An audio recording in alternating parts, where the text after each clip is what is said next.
के रतिया कैसे हम बताई सखी दिलवा के बतिया। आइल जब सुहाग वाली मिलन के रतिया कैसे हम बताई सखी दिलवा के बतिया। जहाँ में मन करे हम चाटे लागे रे, जहाँ में मन करे हम चाटे लागे रे। तो पियावा काटली हलस दाते ओठ फाटे लागल रे। तो पियावा काटली हलस दाते ओठ फाटे लागल रे। तो पियावा काटली हलस दाते।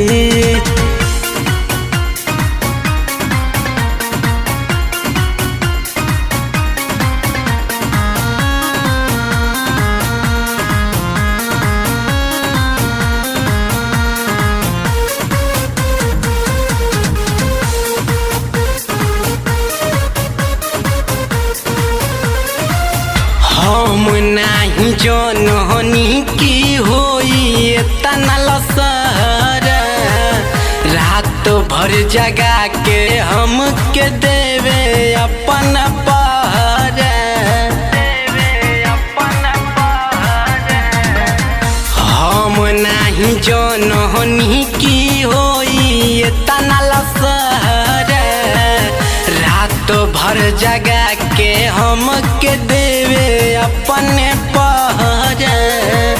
तन को खिसियाई तो हम के डांटे लागे रे, तन को खिसियाई तो हम के डांटे लागे रे।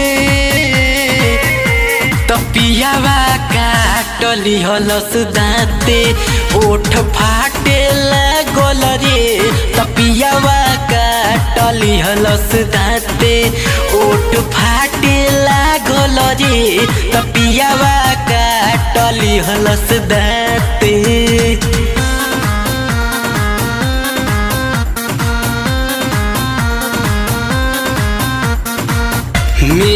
हर के दर्द न बूझे मृत्युंजय बेदर्दी, कहीं बिहानी उठ के पीला तू हरदी।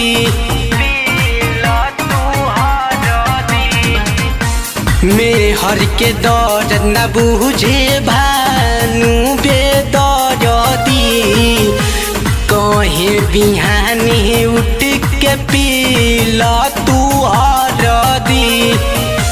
बदन के साइज हमारा नापे लागे रे, बदन के साइज हमारा नापे लागे रे।